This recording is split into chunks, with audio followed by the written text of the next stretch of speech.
ඔයාටත් පුළුවන් නම් පතුක් මලක් වගේ වෙන්න. දන්නවද පතුක් මලක තියෙන විශේෂත්වය මොකක්ද කියලා? පතුක් මලකට පුළුවන් ඕනිම තැනක වැඩෙන්න. පතුක් මලක් දන්නවා වැස්සක් වුණත් සීතලක් වුණත් මොන කාලගුණ පරිසරයක වුණත් නොමැරී ජීවත් වෙන්න. පතුක් මලක් දන්නවා කර්කශම පොළවක වුණත් කෙලින් හිටගෙන ඉන්න. ඔයත් මේ වගේ කෙල්ලෙක් වෙන්න. ඔළුව කෙලින් තියාගෙන නිර්භීතව මිනිස්සු මැද්දෙන් ඇවිදින්න. අතේ සත පහක් නැති වෙලාවක වුණත් ඔයාගේ අභිමානය වෙනුවෙන් පෙනී ඉන්න. ජීවිතයට කුණාටු වෙන හැම මොහොතකම ශක්තිමත්ව දරාගෙන ඉන්න. ඔයාගේ හීන වෙනුවෙන් ලෝකේ එහා කොනටුනත් තනියම යන්න.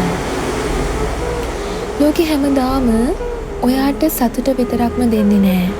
ඔයා යන ගමන් මාර්ගය එළිය කරලා ලස්සනට හදාගන්න ඕනි ඔයාමයි. එතකොට ඔයාට පුළුවන් ජීවිතේ බිඳුවටම වැටිලා හිටියත් ආයෙමත් නැගිටින්න. කාරු වෙනුවෙන්වත් නෙවෙයි, ඒ ඔයාම වෙනුවෙන්. ඔයා වෙනුවෙන් කිසිම කෙනෙක් පෙනී ඉඳී කියලා විශ්වාස කරන්න එපා. ඔයා වෙනුවෙන් පෙනී ඉන්නේ ඔයා විතරයි.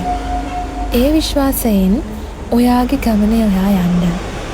එතකොට දවසක ඔයාට තේරේවි ඔයා කොච්චර හිත හයිය කෙනෙක්ද කියලා. ඔයා දුකින් ඉන්න වෙලාවක, ජීවිතේ වැටිලා ඉන්න වෙලාවක ඔයාගේ හිත ඔයාම සනසගන්න පුරුදු වෙන්න. මට මේ ලෝකේ විශ්වාසවන්තම අත තියෙන්නේ මං ගාව.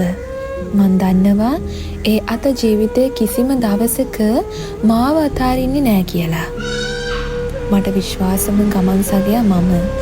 කිසිම ගමනක් අතරමඟ මාව දාලා යන්නේ නෑ. මග අරින්නේ නෑ.